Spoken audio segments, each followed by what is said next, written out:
কোরবানির পশু আমরা যখন ক্রয় করি, আমরা যখন কোরবানি করার চেষ্টা করি, সেই কোরবানির দিনে গোশতগুলো কত ভাগ হবে, এটা বন্টন হবে কিভাবে, আমরা সে বিষয়গুলো নিয়ে একটু অনেক সময় দ্বিধাদ্বন্দ্বে থেকে যাই। আমরা দেখি আমাদের প্রচলিত নিয়ম অনুযায়ী যে 3টি ভাগ করতে হয়।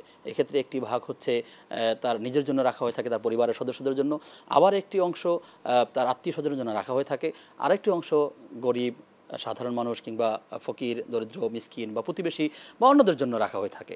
কিন্তু আসলে এই ভাগটি জরুরি কিনা এবং সেটা সমান ভাগই করতে হবে কিনা, নাকি কম বেশি করা যাবে। এক্ষেত্রে মৌলিক নীতিমালা হলো যে আসলে যদি বেশি মানুষকে সম্পৃক্ত করার জন্য চিন্তা করি, আমাকে মনে রাখতে হবে আমি পরিবারের সদস্য যদি কম হয়ে থাকে তাহলে এটা আমি নিজেরা কম রাখতে পারি, এবং আমার যদি আত্মীয় স্বজন বেশি হয়ে থাকে তাহলে আমি আত্মীয়র অংশটা বেশি দিতে পারি। যদি আমার প্রতিবেশীতে সুবিধাবঞ্চিত মানুষের সংখ্যা বেশি হয়ে থাকে তাহলে তাদেরকে আমরা বেশি দিতে পারি। তবে কোরবানির পশুর গোশত এটি নিজেও খাওয়া যাবে, এটা রাখা যাবে দীর্ঘদিন, অনেক দিন ধরে রাখা যাবে, হাদিসে সবগুলো অনুমোদনের কথা রয়েছে।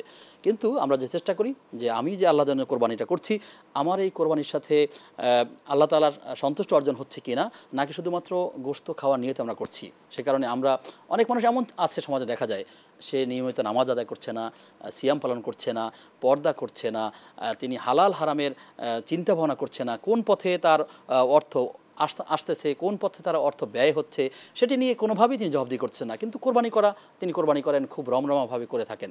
মনে রাখতে হবে প্রত্যেকটা ইবাদত যদি আল্লাহর কাছে কবুল হতে হয় তাহলে তার বেসিক যে বিষয়গুলো, তো তাকে সালাত আদায় করতে হবে, তার প্র্যাকটিসিং মুসলিম তো হতে হবে।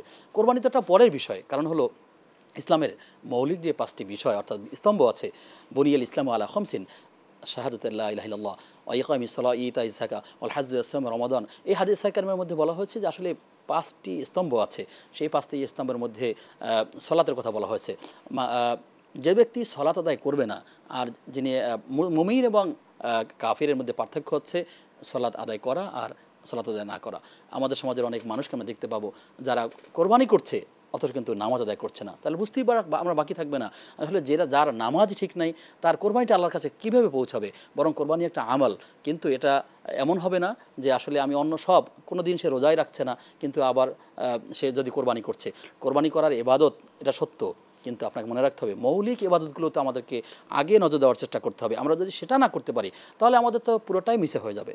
সে কারণে আমরা মনে করব যারা এখনও নিয়মিত 5 ওয়াক্ত সালাত আদায় করছেন না কিংবা হালাল পন্থায়, বৈধ পন্থায় কোনো অর্থ উপার্জন করছেন না, তাদের প্রতি আমাদের অনুরোধ থাকবে, আহ্বান থাকবে যে আপনি মুসলিম, আপনি জন্মগত হয়ে মুসলিম হন, কিন্তু আপনাকে যে চিন্তা চেতনায় আপনার কর্মের মধ্যে দিয়ে সেই মুসলিমের পরিচয়টা তো আপনাকে ফুটিয়ে তোলার চেষ্টা করতে হবে। যদি আপনি নিয়মিত এই মৌলিক আমলগুলো না করে থাকেন তাহলে কোরবানি করা তো সবার জন্য আবশ্যক নয়, এটি একটা ওয়াজিব, কারো কারো সুন্নাহ। তো এই যে সুন্নাহ বা ওয়াজিবের মতো একটা গুরুত্বপূর্ণ আমল, কিন্তু এটিকে যদি আমরা শুধুমাত্র একটা ঘটা করে অনুষ্ঠানের মধ্যে সীমাবদ্ধ করে দেই, সেটি আমরা যেন না করি। আমাদের মনে রাখতে হবে আমাদের এই ইবাদতগুলোর জন্য আল্লাহর জন্য হয়ে থাকে।